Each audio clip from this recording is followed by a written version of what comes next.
Aloha, namaste. This is Alexis Cox, Radha Home, and I'm here to talk about our new moon in Uttaraphalguni, which is happening this Sunday, September 25th at 11:59 a.m. Hawaii time, which is 2:59 p.m. Pacific time.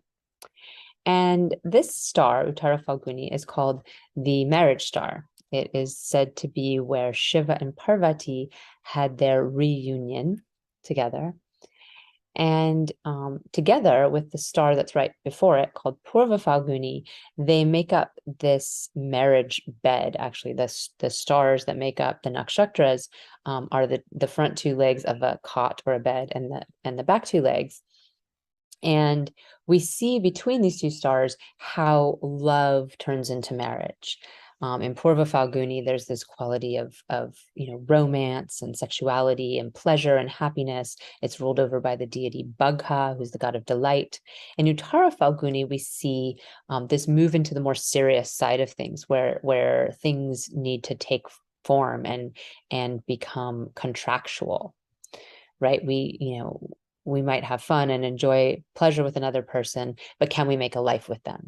Can we make agreements and compromises and come to terms of some sort that we mutually, agree to, that will work into the future?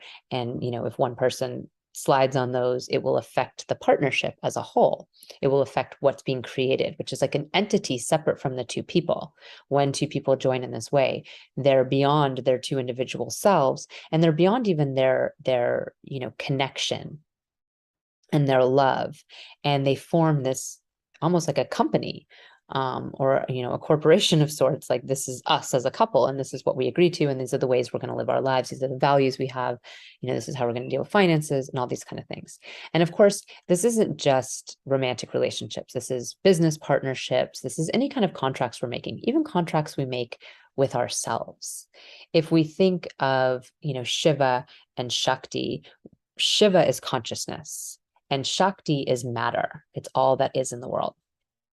And every new moon, they have a marriage. Every new moon, the moon and the sun come together. Our mind joins with our consciousness, and we come back, we reset to that place.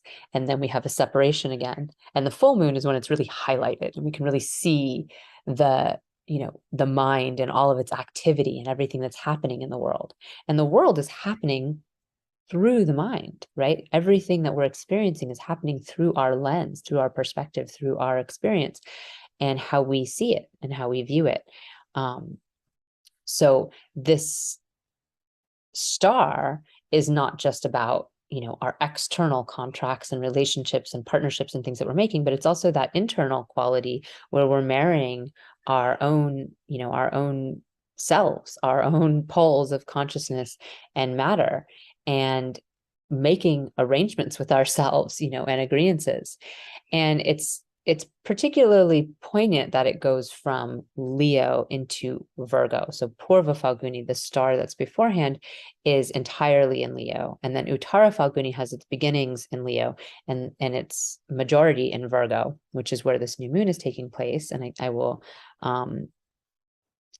share my screen so you can see the actual chart, because it's important to see where things actually are, particularly for people, because Vedic astrology sometimes is newer, and the sidereal zodiac, albeit more accurate, where you actually would see things if you were to go out with a telescope, is not as common knowledge for many people that might be listening. So I know many of you think of this as like a new moon in Libra, and this is Libra right here with the South Node K2 in it.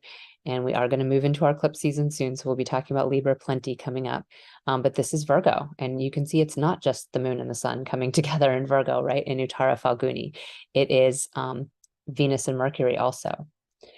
And so Venus and Mercury really bring in the quality of external relationships. These are our relationship planets. Venus is our planet of relationships, quite literally. It's our sense of happiness. It's our capacity to relate and compromise with another person. And as a woman, it's our beauty or our femininity and the way we are as a woman. For a man, it's often, how they are attracted to the feminine, if they are attracted to the feminine.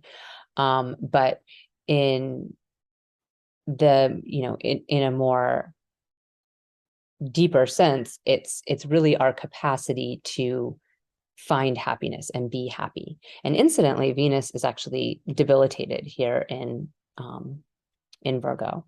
And the reason that Venus is debilitated in Virgo is because it's very challenging to be happy when we are, hyper focused on every detail.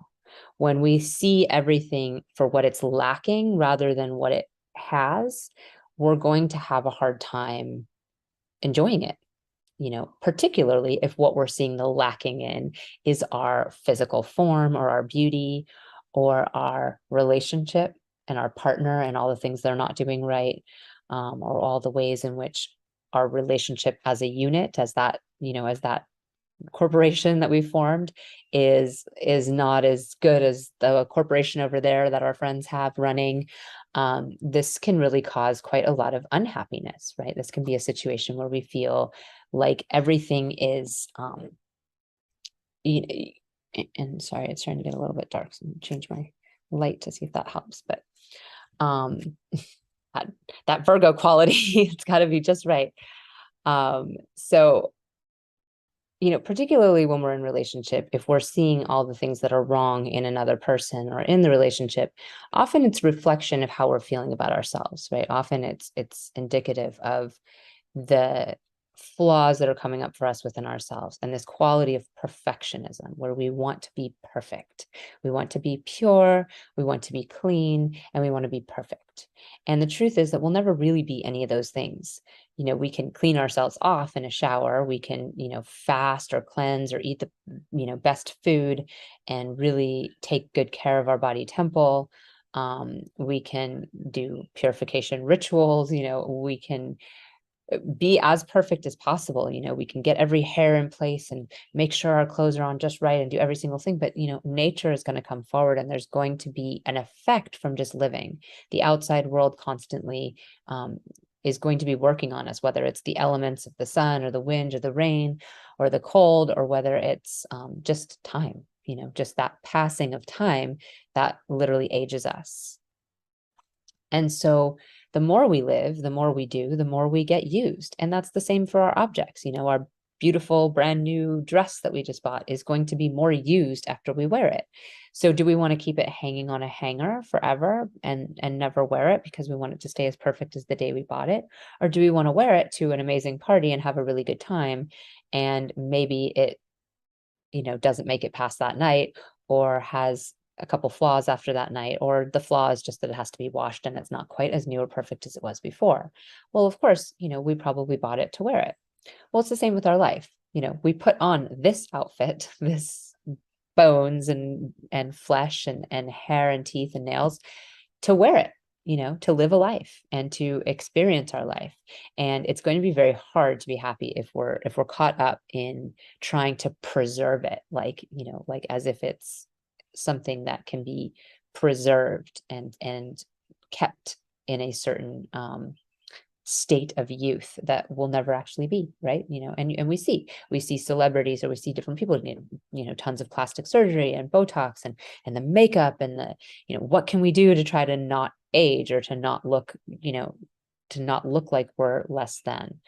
And so that's one quality here that's very much bringing us into our relational selves and into the material world, as opposed to just our own consciousness connecting. Mercury is also doing that, because Mercury is where we communicate with people. It's where we get ideas from the outside world, and it's where we bring those ideas into places and decide what they mean, and decide this goes here, this goes here, this goes here, this goes here, this is right, this is not true, this is, this is from yesterday, this is for today. We have this quality of categorizing things and organizing them and putting them in their place, right? And it can be very frustrating if there's no place for something to go. Where does this piece of information go? And it doesn't fit. Well, oftentimes, people kind of tuck it in somewhere or change something else so that it will work because everything else worked. And this is a quality where it's just not perfect, right? We're not perfect. Look at our calendar year, it's like, 365 days and 1/4, and we'll make this month like this and we'll make this month like this. And it's this quality where we're trying to exert our ego right? We're trying to say, I'm the one doing this and I'm going to make it more perfect. I'm going to, it's not perfect on its own. And of course, if we're in a flow and we're feeling nature and we're feeling our relationship in the universe with all things, we probably won't have to exert so much of our own effort in order to make things the way we want them to be, because they're naturally going to fall that way with the natural rhythms. Nature is perfect. That is what's perfect, is that it's happening exactly as it's meant to. Your body is working exactly as it's meant to. Time is moving exactly as it's meant to. The leaves are falling when they're supposed to. And everybody else, meaning like the animals and and the rocks and the trees and the plants and everything, are just flowing with that.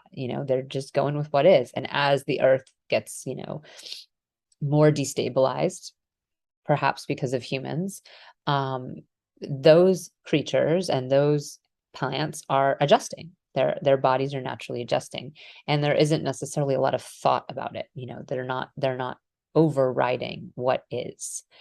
So this is, of course, going to cause us a lot of pain and suffering, this quality of trying to always make things the way that we want them to be.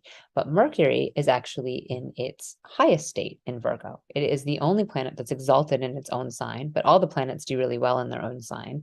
And the reason is because each planet has an energy it's bringing to the table, right? We are in this world to be happy and to have relationships. And we are in this world to communicate and to find a way to share information with other people. And Mercury is how we do that. And when it's in Virgo, we're able to do that fairly efficiently. There's a quality where we're not so emotional. We don't have a strong agenda. We're not passionate about something. We're not using our confirmation bias. We're just taking things in. Okay, this is the information, and we're finding where it goes. Okay, that's where it is. Kind of like an accountant would, or a secretary, where there's very little personal investment in whatever's happening. It's just, it is what it is. The numbers just go where they go. And if they don't add up, the accountant isn't trying to make it be this way or that way. I mean, of course, that's not true. They probably do try to make it this way or that way. But it's for a client or for someone else's agenda, not for their own agenda. Their own agenda is just to make all the T's crossed, all the I's dotted, and everything work, right? And that's when we're at our highest with our communication, when we're just being very true to exactly what is, and we're communicating in that way. And that can really help a debilitated Venus, because debilitated Venus is like seeing what's wrong with everything. And Mercury's communication can really help ground us in what actually is. And so we don't go off on these wild tailspins of everything that's wrong. But of course, Mercury is not forward moving right now. Of course, I shouldn't say he's not forward moving, because he is actually forward moving, but he's in his retrograde state. And I guess this is a good time to say, we're seeing everything from our perspective here on Earth. Our perspective here on Earth is the lens through which we are studying these planets and coming to these astrological conclusions. It's also our perspective that shows us everything that we're seeing in this world. Every experience we're having is happening from our perspective. Someone else's shoes, someone else's perspective, someone else's life would lead them to a different place and a different conclusion when they witness something than yourself. If you've ever met somebody and you think, oh, this person is crazy, or I don't like this person, and somebody else loves them, somebody that you love loves them, or whatever. There's a million different examples of that, of ways in which we know that our perspective is different from someone else's perspective. And it's a result of a lot of things. It's a result of how we were raised. It's a result of how we came into this world, the imprint that was made upon our birth. It's a result of the different experiences we've had along the way that have shaped us. Well, likewise, our understanding of the planets is coming from us standing here on Earth. And like we see the sun changing constellations, it's like we look up and it's like, we see the sun in a different constellation. And I know most people aren't looking up because they're like, oh, the sun's in Libra. And it's like, okay, well, it's not. So they're not looking up. But if you were to look up and use a telescope, you would see these planets, all of them in Virgo, and you would see, you would think, well, the sun was in the constellation of Leo not too long ago. It moved, but the sun, we know, isn't moving. It's a fixed star, just like these stars, Uttaraphalguni and all the other nakshatras. They're fixed stars. They stay. We move. And then we see them in a different place because of where we're standing. And if we were standing out in space, or we were standing out on Jupiter, we would see it differently. Things would be very different if we were standing on Jupiter. It would be quite a wild ride. But ultimately, our perspective is from here on Earth. So the planets are not moving backwards. They're not all of a sudden just starting to go backwards. The planets are still forward moving, but what they are doing is slowing down. And from where we're standing, they slow down enough where we're moving faster and they seem like they're going backwards. And that's what a retrograde planet is. Well, with Venus and Mercury, they are between us and the sun, right? Those are the planets that are between us and the sun. Mars, Jupiter, and Saturn are away from us. We are closer to the sun. So when Venus and Mercury are super close to the sun, to the point where they're combust, which they are right now, then there's something called combustion, which I just said, and it is when the sun is so powerful and strong because it's so close to this energy of the planet that it's like burning up the energy. It's as though whatever that planet does and functions as, and the energy of it is suddenly being overpowered by this massive fiery orb that is our power, that is consciousness. And it's like eating at the energy a little. And so first of all, the energy of that planet gets frustrated. It's like it doesn't have as much space to be itself. And it feels frustrated in the same way you feel frustrated by authority. As a child, how you might have felt by your parents when they were telling you what to do, or by a teacher. As an adult, how you might feel by your boss, or about the government or authority, the police officer who gives you a ticket, or whatever it is that you have to face. It's that part of us that feels like we're not being heard. With Mercury, no one's listening to me. My words are not being heard. And with Venus, it's the part of us that feels frustrated, like we're not being seen in our beauty, or our happiness is somehow being hampered on by this, by this sun. And the moon is combust once a month, really. We don't call it that, but a new moon is when the moon is moving closer to the sun, and the energy of our mind is not as full. It's not as engaged. We don't have as many stories to tell. The Leela, the play, is not happening as well. We are suddenly merging with consciousness, and our mind comes to more of a flat line. For those of us who have a meditative practice and a path, often this can come out as being a time for more meditation. This is a time when we're able to lose some of our material trappings, and we're not as likely to need to go to a party or whatever it is that we need to do. And we're more happy to sit with ourselves. For people who are very much engaged in the material world and are, don't necessarily have any practices to bring themselves to stillness, this can be very frustrating. And in people's natal charts too, it can often show up in a way where there's almost like a depression that's happening, because we live in a world that really exalts the external. We live in a world that exalts the material as much as we, well, I'll save that discussion for another day, but ultimately we live in a world where what is in the material world is what most people fixate on and think is most important. Most people walking around, most people don't come to me for a consult to find out, how they can have a deeper spiritual practice. They come to find out how, what's wrong with their life and all the things in their life that aren't working, and how can they make those things better and get what they want to get. We live in a world that doesn't necessarily honor the darkness or honor those periods of time when we need to go inside. As a whole, as a society, not individual people, of course, do, and certain groups of people might have those practices, but it's not the normal way of our current modern world. And so we don't honor these cycles the same way. We don't take that time around the new moon to be more internalized. We don't take the time in the full moon to engage more. We're not necessarily working with this ebb and flow in our world. So the moon is always having its own state of being overshadowed by the sun. And it's, again, that marriage of Shiva and Shakti, that marriage of Parvati and Shiva, where our mind and our consciousness are coming together. And that's the spiritual quality of this. Now, across the way from all four of these planets in Uttaraphalguni is Jupiter. And Jupiter is giving drishti really closely to the moon and the sun. And he's in his own sign. He's also retrograde. So there's this really internalized and backed up quality. All the retrograde planets, Saturn, Jupiter, and Mercury, are in a state of internalization, the export, the manifestation, the quality of getting it out of us is not as high. We are internalizing the energy, building it up inside, and really focusing on it.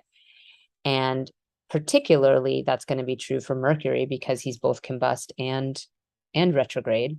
So he's close to the earth and the sun, and he has this really internalized energy building up around communication. And having 4 planets in his sign of Virgo is also going to really increase that, where our sense of, order and making sense of things is, and discrimination and things like that is going to be really heightened. But again, it's going to be internalized. But Jupiter is bringing this beautiful blessing of our wisdom. Sometimes in Virgo and in Mercury signs, we can get so caught up in the details, we lose sight of the bigger picture. We're so stuck in where does everything go and how is everything supposed to be that we lose track of our truth, our real truth, which is not in the details and is not the facts that are coming at us. It's the bigger truth. And it doesn't have all those lines, and it doesn't have all those categories or those words. And so Jupiter giving Drishti across the way is reminding us of that, of that deeper connection that's happening here, that deeper marriage that's happening here. And Jupiter's Drishti on Venus and Mercury is bringing together these 3 planets, which when they come together is a Saraswati yoga. They create a quality of the goddess Saraswati.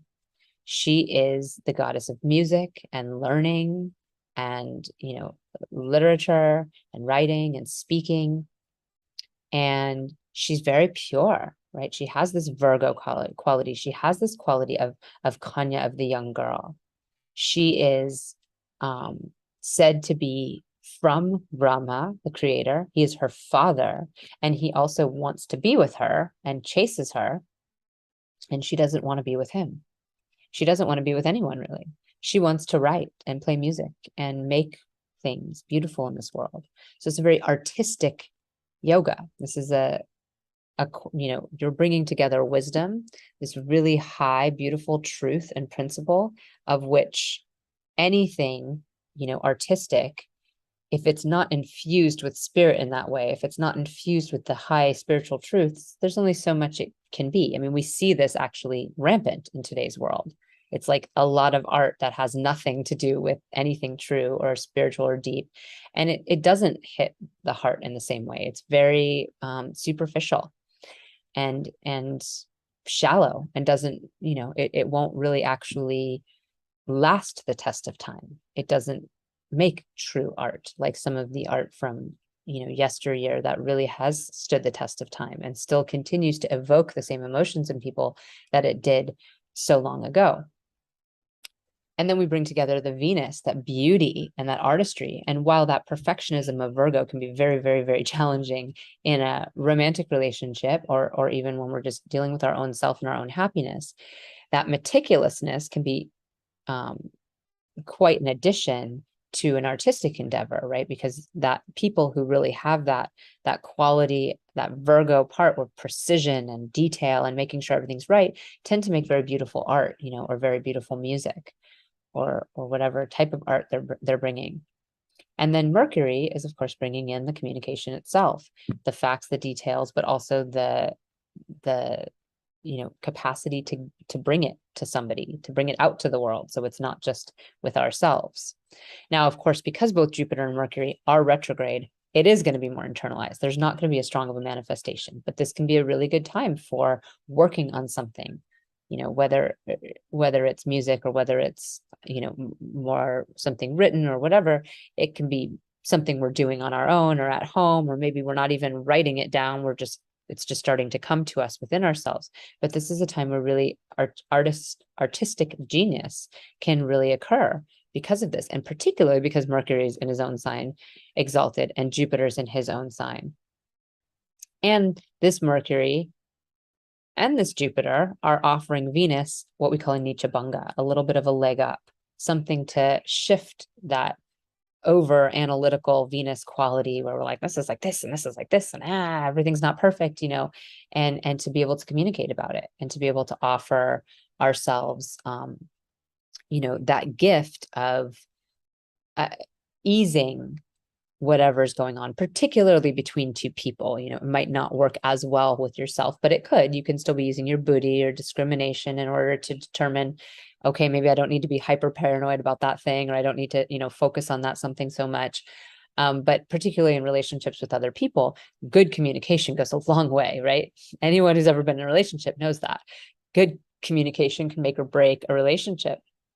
And certainly it can at least make it more pleasant as we exit or as we enter, or, any arguments we might be having. It might not be the thing that actually ultimately is the glue that holds you together forever, but it's certainly something that makes it last a lot longer, or be a much more harmonious experience along the way. So communication is key. And all of these planets being in Uttaraphalguni in the star of contracts, is an interesting thing right now, because the truth is it's not really a good time to make contracts when Mercury's retrograde. It's not really a good time to sign deals and stuff, because there's going to be something missing or something delayed or something that didn't get through. It's not really going to be the best time to push something forward. It's not going to be a great time for contracts around marriage either, because Venus is debilitated. Even if there's Nichabanga, it's like, probably not the ideal situation for that. So in this particular time, it's really potent to look at the contracts we're making with ourselves, to use this retrograde energy, to use this internalized energy, to use the fact that Venus and Mercury are close to us, close to there must be a bug that went across the camera. That was weird. That are close to the sun, and really highlight whatever it is that's building up within us, whatever wisdom we're getting from Jupiter, whatever discrimination, whatever, intelligence we're getting from Mercury, to really see and know more than we could see or know if we were caught up in the outside world. If everything was manifesting and it was all about getting that book out or getting that song produced or playing that concert, we would be focused on that. We'd be focused on how is it manifesting in the outside world. But because of the retrograde energy, we have an opportunity to really internalize this and really think about the contracts we're making with others before we make them, and really think about the contracts we're making with ourselves first and foremost, because how can any contract we make with anyone else stand ground if we're not in integrity with ourselves, if we're not standing in that same truth with our own self? So it's a very powerful time for us as individuals. It's painful in many ways. There's been a lot of pain, and it's challenging to have all this stopped up energy, particularly, Saturn is also here in his own sign retrograde, and he's bringing in the energy of like our commitments and what we're spending our time on, and whether or not those things are worth it. And he's giving his drishti to Jupiter. It's a one-way drishti in his case, to Jupiter, but that's also potent. It's putting some sense of limitation on that Jupiter and Pisces, and reminding us that there is a limit in time. There is only so much time we have. It's not actually all this seamless ocean of everything in this material world. It might be that beyond this material world, but we're not there yet. And in this world, we have limited amounts of energy, limited amounts of resources, limited amounts of time. What do we want to spend those times on? What is our path forward that's actually bringing us the most wisdom? How can we use the different tools that we have at our disposal to bring us closer on the path, rather than splaying us out in many different directions and really putting our energy all over the place, which is what can happen for us in many other configurations. So one of the things that's really blessed about this Virgo pileup, which can feel intense, really. I think of Virgo and Scorpio as being two of the hardest places in the sky. Scorpio, because there's so much drama and intensity, and Virgo, because everything's so like, it's like, okay, breathe. It's going to be okay. And of course, I don't have planets in either of those places, so maybe that's why they feel so intense to me. I'm like, wow, what the hell's going on, you know? But that super focus and precision that Virgo brings to the table right now can really be useful for us if we don't get caught up in the lack. And this is another interesting thing, is that we're in this period for this new moon. Not only is the equinox right now, actually, as I'm filming this, this is on the heels of the equinox, it's on the day of the equinox, but past the time of it. So we have this, bringing into the fall, into the ending of the year, into things, dying, dissipating, and depending on where you live, you might have a very real experience of that. Of course, in the southern hemisphere, this is not the autumn equinox, this is the spring equinox. So that's also interesting, right? That's our perspective on Earth. If you're in Australia, it's very different than if you are in California of what you're experiencing. And actually, California is not the best example, and maybe Australia isn't either, I don't know. But if you think of like somewhere cold where the leaves are changing and the leaves are falling off and it's getting cold. I don't live somewhere cold. I live in Hawaii, so I'm not experiencing that myself. But there's a shift in weather. There's a shift in things, and it's starting to become that darker earlier and bringing us into that den of winter at this time. Well, also, this 2-week period between the full moon we just had and the new moon that we are having is called Pitru Paksha. This is a time of honoring our ancestors, those who are in our lineage, in our family, that have passed. And in the Western world, what we often see, particularly in the United States, what we see is this quality of sort of, what did our ancestors do wrong? What do they lack? What did our parents lack when they raised us? How much lack did they have from their parents? How much lack was there from them? These people were immigrants and got treated this way, and this was like this. And we can justify things, based on the hard circumstances that we see that our families might have had. But we often might justify many generations back, but our own parents, we judge. And I see this really highlighted in the US over any other place, because of how much we're like a melting pot, and there's not that one cultural lineage carrying through, where in some countries everyone's doing it this one way, even if that way is wrong or not great, because everyone's doing it, you don't compare yourself to your neighbor quite the same way, right? Everyone's like jumped on board and made agreements, made contracts with each other that this is how we do things in our world, and everyone kind of gets raised the same way. So they're not like, well, my mom did this, and my mom, even if the thing that's happening is is beating your children or beating your wives or whatever it is, it's like, is as horrific as it is, the comparison factor isn't there. Whereas where I stand, and in this moment I'm in Hawaii, which is its own entity and has its own cultural lineage, and is a country, and it was taken over by the US. But there are a lot of Americans living here, and I'm one of them. And I've spent, I was born on the mainland United States. And in that United States mentality, in that American mentality, there is a quality of what my parents didn't do, this lack, how much my family didn't do, and what was wrong with them. That Virgo quality of all the things that they didn't do right and that weren't done right. And now I'm not right because of it. Now I'm broken because they're broken. And as a mother, I feel this very strongly, like all the things I'm doing wrong with my child and how I'm not perfect enough and I'm not good enough and I'm not doing it right. And it's like, well, you compare because everyone's doing something different, right? Nobody's doing the same thing. Now you try to find friends who have similar, ways of doing things as you, and you try to live in communities that might have more similarities, but ultimately there's a lot of different ways of doing things. And so that can add to that quality of what's not right.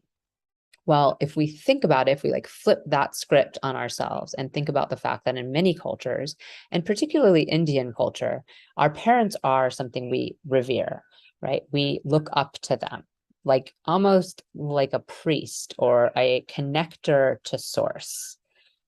They are the path to source, and in Hawaii, there's that quality with, honoring the parents and then honoring like the kings. The kings were like close to God. They were the pathway to God. And we don't look at our leaders that way at all. We look at our leaders and kind of tear them apart, right? Everything that they're doing wrong is what we see again. And of course, I mean, I'm the first to say our leaders are doing a lot wrong. You know, they're not doing a very good job. But part of that is because they also don't have that lineage. They also weren't brought into it in this ceremonious way where they were really showed how they were going to be serving the community. Instead, it's this whole capitalist thing and this elections, and they're bought by, you know, by lobbyists and corporations and all of this. And so we've really moved far away from the honoring. But in this ceremonious time, we're honoring the ancestors and what they have done for us and what they have brought to us, and we can offer them food. We bring them you know, practices of shraddha, where we can lay forth particularly food items and say thank you, you know, thank you for all that you have given me. And if nothing else, you know, your family has given you life. And of course, your parents might not be passed. Mine are not, thankfully. But maybe your grandparents are, or maybe your great-grandparents are, or whatever, however your lineage works. But each of those generations feed the generation next. So this final part of Pitru Paksha is right before this new moon. And then on the other end of the new moon, we have Durga Navratri. We have this celebration of the 9 nights of the goddess mother. And this is a harvest festival in many ways. You know, India's in the northern hemisphere. This is a time to honor the fruits of everything that we've put in, everything that we have, you know, planted and can now reap the benefits of, or maybe we didn't plant so well. You know, maybe some of the things we planted didn't work out so well. We didn't tend them correctly, or the weather wasn't so good. And the product or whatever it is we're trying to harvest is not going to work, you know, or the relationship that we're trying to bring together is falling apart rather than coming together.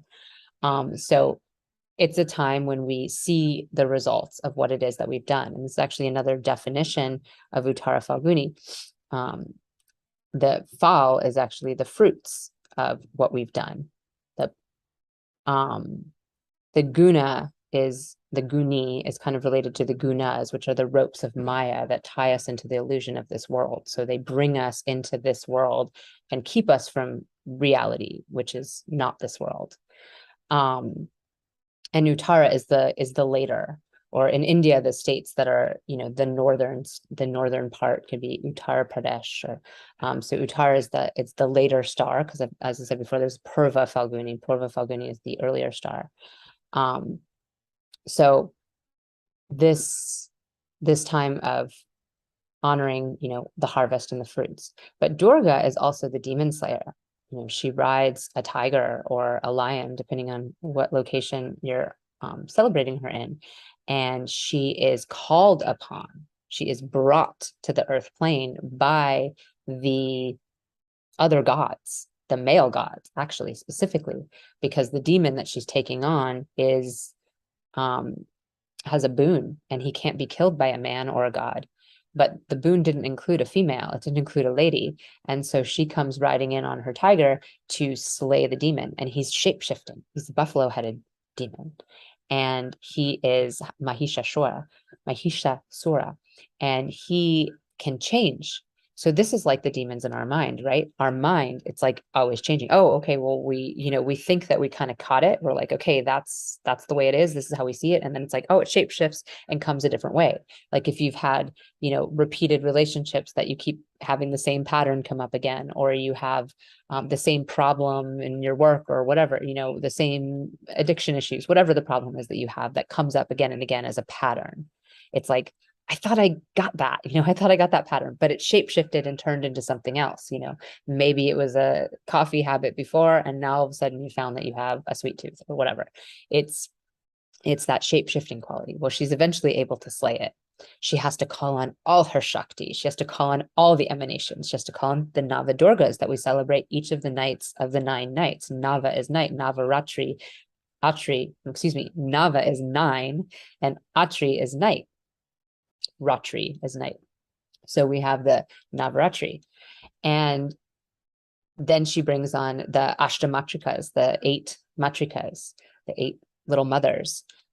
She brings on the Das Mahavidyas, the 10 wisdom goddesses, the forms of Kali. Kali herself comes out and has to really slay the demon Riktabija, who continues to drop blood on the earth. And every time a drop of blood is dropped, a new demon springs from it. That's his boon. And all these demons have boons, by the way, mostly from Shiva, sometimes from Brahma, because they have performed tapasya, because they have done austerities, very similar to what Parvati had to do to win Shiva before they were married. She stood on one leg in the cold lake to prove to him her yogic prowess and to prove that she was worthy of him. Well, that she was doing with a pure heart, right? She was Parvati, daughter of the Himalayas, daughter of Himavat, and she was proving herself so that she could join with consciousness, because they are together and they've always been together, and the separation is painful.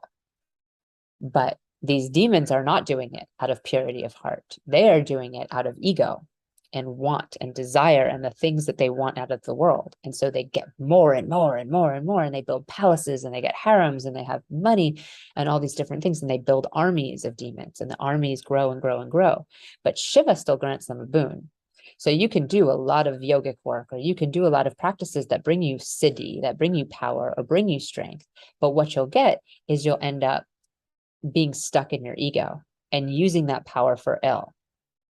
So this is what these demons do. And Raktabija has this boon. And every time a drop of blood comes, another demon bursts.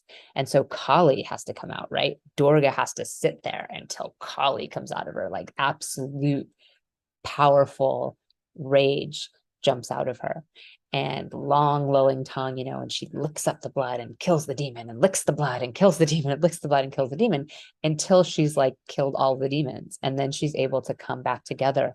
And Shiva is actually the one that brings her back, because she's gotten so rampaged that she's almost like a demon at this point. She's, just drunk on blood and wild-eyed and looking for the next demon to kill and the next blood to lick. And he has to bring her back by reminding her who she is, reminding her that he's her other half. And all these emanations of Shakti are the same. They are different and they're the same. Durga is Kali. They are the same, but they are different. And he brings her back, and then she is able to finish the battle with the buffalo-headed demon, and she's able to finally get him. And when she finally gets him, everyone cheers, everyone comes out, and she reminds them, like, hey, you need to call on me when you need help, because you can't do this alone. You actually can't do this alone. You need to ask for help, and I will be there. And that's a really important thing to know about, particularly in the tantric tradition, when we're studying, when we're working with the goddess energy, is that it's of this world, right? We don't just meditate it away. It's of this world. We ask for help and it comes. And this ceremony is going to be starting on the first Titi, the first phase of the moon, right after this new moon. And I'm going to put in the comments a link. There's a wonderful teacher, Lara Amazone, that I've been studying with for years, who is a Durga expert. And she's spent many times at Navratri in Nepal. And she's written a book on Durga, and she does an online puja for these 9 nights. And she has several offerings, I think, this year, beyond just even the puja. I think there's some live events and stuff like that too. So I will put a link for that if anyone's interested in going further with that.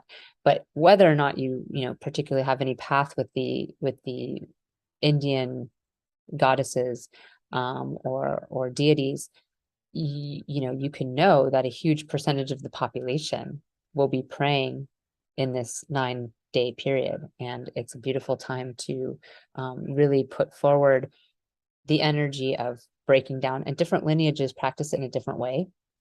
So in certain areas, in certain lineages, they start with the Saraswati energy. They start with that energy of purity and cleanliness, which, considering this Virgo new moon might be the way to go for you. And then they move into the energy of Lakshmi, the abundance and the generosity and the fertility, and then they move into the energy of Kali and the breaking down and in the particular lineage I study in, it's the opposite. It's actually Kali first, and you slay those demons first, and you really release first before you bring in new. But however that works for you, the idea of working with your own demons and understanding that ultimately that is what you're fighting. Whatever you're fighting in the world, whatever uphill battles you're experiencing are all a manifestation of your mind, even if they're manifesting in a very physical way in your life, or you're losing your home or your relationship or your job or whatever. They're a result of the way that you are viewing the world and how you're experiencing the world. Because if it were different, it would be, if your mind was different about it, then your experience would also be different about it, because we're here learning the lessons we need to be learning. We're here to find ourselves again in the same way that Shiva and Parvati need to find themselves again. And the external way in which we reach for it is always going to fall short. It will never be perfect enough. We will never be perfect enough. And the only perfection that exists is when we are able to accept that in this material world, that it will never be as perfect as we want, but also when we're able to, sort of surrender to that and allow ourselves to really trust and really have faith that everything's happening as it's meant to, and that we're being moved in the way that we need to. And just like the earth, and just like everything on the earth, and just like with the animals, and that all the shifts that are happening, we can judge them as bad or we can judge them as good. And maybe we're right and maybe we're wrong, but we never actually know the results of our actions. We actually never know the results of what we're putting in. Something that seems like it's right could really turn out wrong. Something that seems like it's wrong could really turn out right.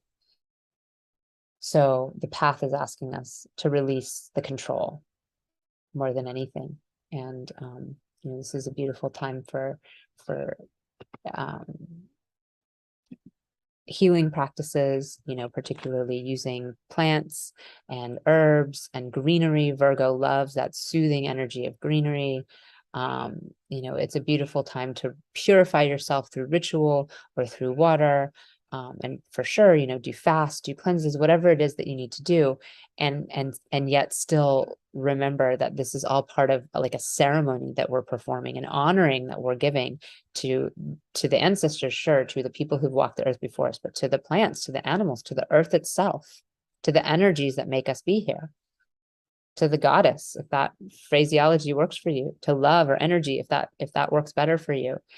But we have to have that part of us that honors. And it's very lacking in the Western world to honor things. It's something that we don't tend towards. It's not our default. It's not our mechanism, it's not where we go. And yet in all these different cultures and religions and spiritual practices around the world, that's what we're doing, right? We're honoring that which is, and we're honoring ourselves in the process. We're honoring the fact that we're showing up here, that we are living every day, and that it's hard, and that the struggle is real. And the struggle is real for whoever's across from you also, or whoever you're judging, or whoever you're experiencing. And so we pay homage to that. We say, yes, that is occurring, and yet also are able to surrender a little from it and release the control that we think we have. So I hope this is helpful for you, and blessed new moon, blessed end to True Paksha, and Jai Ma. And if you do want to know where all these transits are affecting you in your particular chart, you can, of course, sign up for a reading with me. But I also offer these free transit reports for all 12 rising signs, where I break down the outer planets and how they're affecting your particular chart. For Jupiter in Pisces, for Saturn in Capricorn, for Mars in Taurus, and for the nodes. And when the sun does transit into Libra, we're going to move back into eclipse season. So it's really important to know what area of your life that is. What area of your life is Libra? What area of your life is Taurus, where Mars is sitting? And what does Mars rule? What is he bringing to that area of your life? And with Jupiter and Saturn, they're in their own sign. So they're bringing the energy through one of the two houses stronger than through the other. It's still carrying in the energy of the other house, but it's happening through the house that it's in. These are really valuable reports that I send you for free. And all you have to do is sign up for my email list, www.radhahomeyoga.com. It's down at the bottom of the screen. And, these 4 reports will come to you instantly, and you'll get every 2 weeks the new moon and full moon reports as well. But other than that, it's not a huge onslaught of emails other than that first one where you get all the transit reports right away. And really very helpful, valuable information. So if you haven't already signed up for that, go ahead and do that. And if you have, and you're already on my email list, check your inbox. Have a blessed new moon. Namaste.